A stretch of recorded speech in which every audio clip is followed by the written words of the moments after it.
When we ask this question, who am I? It's such a funny question. I think we commonly say, well, I'm me. But then we want to say, if I'm me, then who are you? See, you seem to be other than me, but I am a you. At least I'm the you that I am when you say to me, I'm not you. See, I'm in relationship with others, and that is a major part of my being. It seems like, again, I'm just a me, but there is a you to the me. It's that part of me which becomes the you that you give to me when you say, again, you're not me, to me. I guess I'm there's that question of how are we partly other people, and how is our face something that flees from us. I mean, it's so fascinating that we never see our own face, that we really don't know if our face is beautiful or ugly. And I think we can look in the mirror or we can try to assess it, but different people have different tastes, and it depends on who's looking at you. And even there, different people look different in different lights at different times of the day and all this kind of stuff.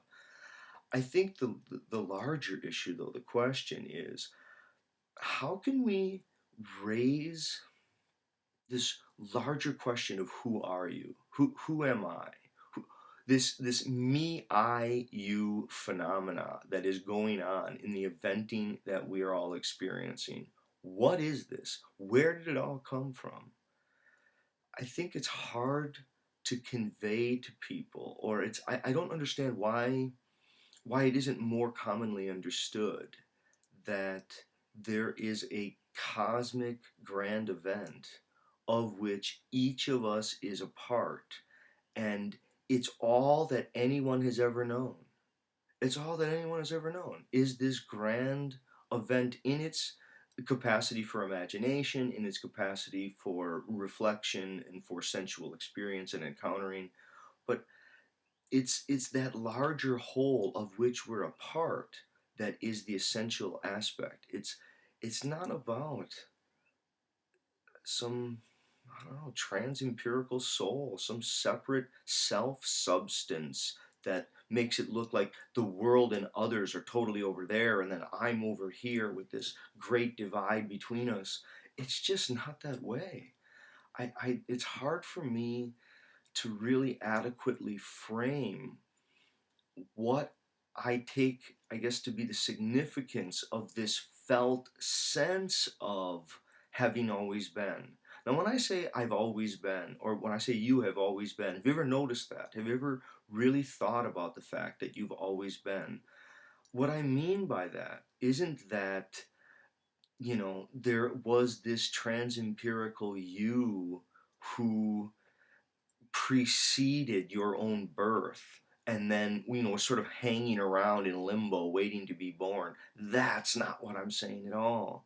I'm saying that there is a kind of holographic reality whereby the world as uneventful mass gets transformed into the reality that we experience by you being the focal center of relations that are as real as the stuff, right? That each person, as odd as it sounds, each living being is the center of the universe. It transforms this kind of parts without a wholes, this part it transforms this parts without a whole into many different wholed parts. That is the cosmos, in some mysterious way, has made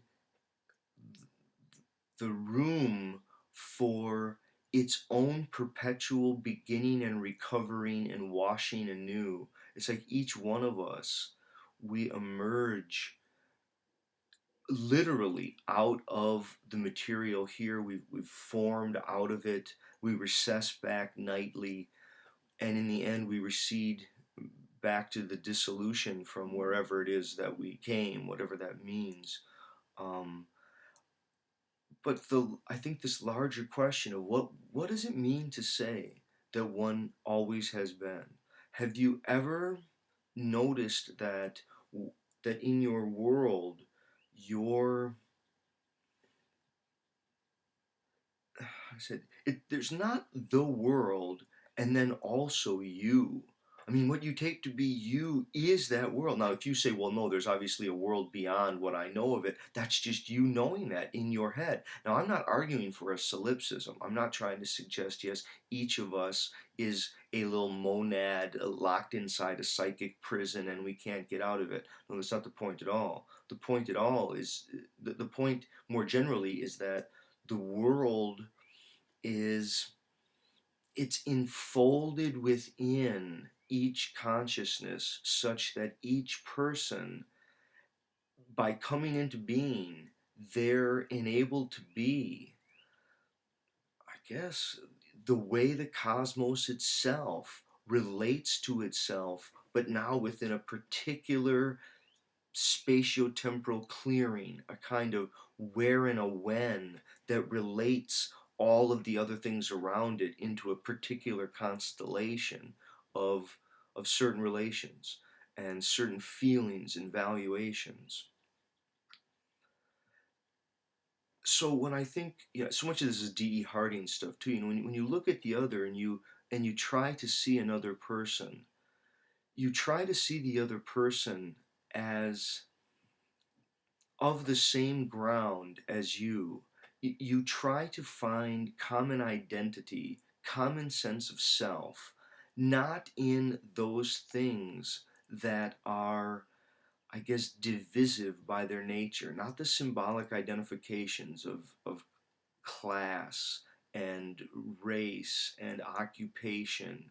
Even gender is a little, this is iffy from a real robust who are we. I think if you want to ask who are we are as much the digestive processes, we are the circulatory processes. Now those don't happen by our volition, but that's so much of who we are. I think if people could more deeply identify with that mysterious ground, with the part of them that is able to metabolize food, the part of them that literally grows their hair, this is what we share with all life, with all other beings. I think if we start to see, again, the task is to see yourself in every stranger's eyes. And when you look in other people, you see them as, again, delegates in this grand mystery. And it's not the ego or the identity of the person as we could talk about it. I mean, that is real. That's part of the reality. Now, I think there's much that we could say about that. Maybe take another couple of videos. But this other question of, if we want to find common ground, how would one do it? I think those are some of the avenues that I think one would need to look. We need to be able to answer this question of, why does it feel like the universe began with our birth? How is it that our own mind, our own consciousness, in some way is all that we've ever known, and yet how is it that that is the universe itself, knowing itself from a particular embedded socio-historical set of relations?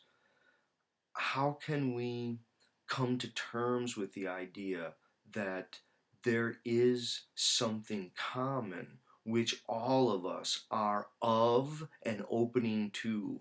What is that, and how are we to make sense of it? Okay, thanks.